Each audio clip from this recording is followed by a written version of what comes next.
এখন শুনবেন পবিত্র কোরআন ও হাদিসের আলোকে ধর্মীয় অনুষ্ঠান আলোর পথে। অনুষ্ঠানটি গ্রন্থনা উপস্থাপনা করছেন ডক্টর মুহাম্মদ গোলাম সরোয়ার। বিসমিল্লাহির রহমানির রহিম। নাহমাদুহু ওয়া নুসাল্লি আলা রাসূলিহিল কারীম। সম্মানিত শ্রোতাবৃন্দ, বাংলাদেশ বেতার বরিশালের আলোর পথে অনুষ্ঠানটি যারা দূর দূরান্তে বসে শুনছেন সকলকে স্বাগতম জানাচ্ছি। আজকের আমাদের আলোচনার বিষয় আত্মীয়দের হক আদায়ের গুরুত্ব এবং আদায় না করার পরিণাম। তো আমার সাথে আছেন বিশিষ্ট আলোচক হাফেজ মাওলানা ফিরোজ আলম নুরুল্লাহ, মুহতামিম আসিয়া খাতুন কমপ্লেক্স, নলসিটি। আমি আজকের সম্মানিত আলোচককে বলবো যে আত্মীয়তার আদায়ের গুরুত্ব কি, কোরআন ও হাদিসের আলোকে আপনি একটু সংক্ষেপে বলবেন। আসসালামু আলাইকুম ওয়া রাহমাতুল্লাহি ওয়া বারাকাতুহু। আল্লাহ সুবহানাহু ওয়া তাআলা আত্মীয়তার হক আদায়ের গুরুত্ব সম্পর্কে কোরআনুল কারীমের অসংখ্য আয়াতে এ সম্পর্কে আলোচিত হয়েছে। প্রথমেই আমি সূরা নিসার ৩৬ নম্বর থেকে আলোচনা করছি। আল্লাহ রাব্বুল আলামিন কোরআনুল কারীমের মধ্যে বলেন, ওয়া'বুদুল্লাহ ওয়া লা তুশরিকু বিহি শাইআ ওয়া বিল ওয়ালিদাইনি ইহসানা ওয়া বিদিল কুরবা ওয়াল ইয়াতামা ওয়াল মাসাকিন ওয়াল জারি যিল কুরবা ওয়াল জারি যিল জুনুবি ওয়াস সাহিবি বিল জামবি ওয়া বিস সাবিল।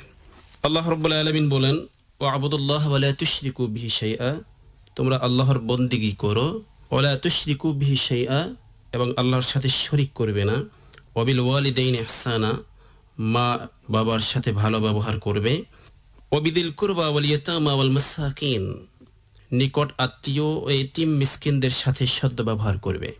আত্মীয় ও প্রতিবেশী ও অনাত্মীয় প্রতিবেশী, পার্শ্ব সাথী, এদের সাথে সকলের সাথে ভালো ব্যবহার করবে। আল্লাহ রাব্বুল আলামিন সূরা নিসার এই আয়াতের মধ্যে আত্মীয়, প্রতিবেশী এবং অনাত্মীয় প্রতিবেশী এদের কথাও এখানে উল্লেখ করেছেন। আমরা নামাজ, রোজা, হজ, যাকাত, ফরজ ইবাদতগুলো যেইভাবে করি, আল্লাহ রাব্বুল আলামিন তেমনিভাবে গুরুত্ব দিয়েছেন এই আত্মীয়দের হক আদায়ের ব্যাপারে। নামাজ, রোজা, হজ, যাকাত যেমনিভাবে আমাদের ফরজ করা হয়েছে, আল্লাহ সুবহানাহু ওয়া তাআলা আত্মীয়তার গুরুত্ব, আত্মীয়তার সম্পর্ক রক্ষা করাটা এটাও আল্লাহ রাব্বুল আলামিন ফরজ করেছেন। যেমন আরেকটি আয়াতের মধ্যে আল্লাহ বলেন, ওয়াত্তাকুল্লাহাল্লাযী তাসাআলুনা বিহি ওয়াল আরহাম। সূরা নিসার প্রথম আয়াতে আল্লাহ বলেন, তোমরা আল্লাহকে ভয় করো, আত্মীয়তার হকের ব্যাপারে সতর্ক থাকো। সূরা বনী ইসরাঈলের মধ্যে আল্লাহ রাব্বুল আলামিন বলেন, ওয়াআতিযাল কুরবা হাক্কাহু ওয়াল মিসকিনা ওয়া ইবনিস সাবিল ওয়া লা তুবাযজির তাবযীরা। আল্লাহ বলেন, আত্মীয়কে তার হক অধিকার দাও এবং মিসকিন ও মুশরিককেও অধিকার দাও। তো আল্লাহ রাব্বুল আলামিন কোরআনুল কারীমের মধ্যে এই আত্মীয়তার হকের ব্যাপারে গুরুত্বপূর্ণ, যেমন হাদিসে পাকের মধ্যে আল্লাহ রাসূল সাল্লাল্লাহু আলাইহি ওয়াসাল্লাম বলেন, হযরত আবু হুরায়রা রাদিয়াল্লাহু হতে বর্ণিত, বুখারী শরীফের 5559 নম্বর হাদিসে আল্লাহ বলেন, আল্লাহর হাবিব সাল্লাল্লাহু আলাইহি ওয়াসাল্লাম বলেন, যে ব্যক্তি রিজিকের প্রশস্ততা বৃদ্ধি করতে চায় এবং আয়ু বৃদ্ধি করতে চায়, সে যেন আত্মীয়তার সম্পর্ক রক্ষা করে। ধন্যবাদ আমাদের সম্মানিত আলোচককে। এখন একটা বিষয় আমাদের খুব গুরুত্ব হয়ে আছে, সেটা হলো যে আত্মীয় বলতে আমরা কাদেরকে বুঝি। সাধারণত আমরা অনেকেই মনে করি যে আমাদের শুধু পিতামাতা, ভাই বোন এরাই মনে হয় আত্মীয়, কিন্তু আমরা দেখি যে আত্মীয়তা আসলে দুই ধরনের। এক হলো রক্ত সম্পর্কেও, আর এক হলো বিবাহ সম্পর্কে, যেমন শ্বশুর শাশুড়ি, শ্যালো এরাও কিন্তু আমাদের আত্মীয়ের মধ্যে পড়ে। ধন্যবাদ সম্মানিত সঞ্চালক। আল্লাহ সুবহানাহু ওয়া তাআলা আত্মীয়তার ব্যাপারে যেমন গুরুত্ব দিয়েছেন, আমরা আসলে বুঝি পারিবারিক সূত্রে গাঁথা সম্পর্ককে আত্মীয়তা বলা হয়। তবে সাধারণত রক্ত, বংশ কিংবা বৈবাহিক সম্পর্কের সূত্র ধরেই আত্মীয়তার সম্পর্ক তৈরি হয়। পারিবারিক সম্পর্ক ছাড়াও অন্য কোনোভাবে আত্মীয়তার সম্পর্ক গড়ে উঠতে পারে। আবার নিকট আত্মীয়তার মাধ্যমেও যে সম্পর্ক সৃষ্টি হয়, সেগুলোকেও আত্মীয়তার সম্পর্ক হিসাবে বিবেচ্য। ইসলামী আইনের বিচারে একজন মুসলমানদের জন্য আত্মীয়তার সম্পর্ক বজায় রাখা ওয়াজিব। অবশ্য শরীয়ত সম্মত কারণ ছাড়া সম্পর্ক ছিন্ন করা সম্পূর্ণ হারাম।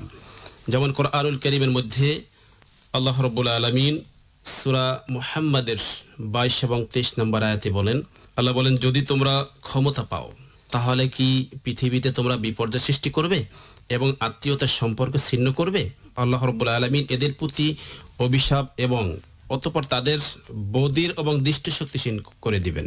আল্লাহ রাব্বুল আলামিন এই আয়াতের মধ্যে আত্মীয়তার সম্পর্কটা এতটাই গুরুত্ব দিয়েছেন যে আল্লাহ বান্দাকে হাসরের ময়দানে বধির করে ওঠাবেন।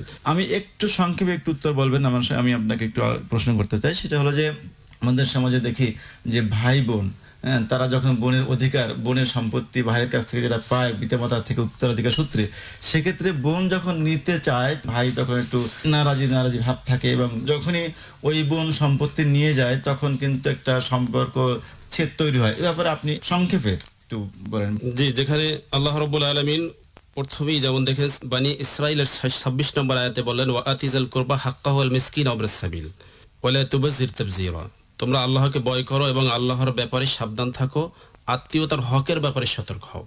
যেমন আল্লাহ রাব্বুল আলামিন এই হকের ব্যাপারে, যেমন বাবা ইন্তেকালের পরে বাবার সম্পত্তির মধ্যে আল্লাহ যেমন এমনভাবেই তার অংশটা রেখেছেন, এখানে আমরা তাদেরকে বঞ্চিত করাটা সম্পূর্ণ ইসলামিক দৃষ্টিতে বা মুসলিমদের জন্য হারাম। ধন্যবাদ আমাদের সম্মানিত আলোচককে, তিনি গুরুত্বপূর্ণ আলোচনা করেছেন আজকের আমাদের এই হকের ব্যাপারে।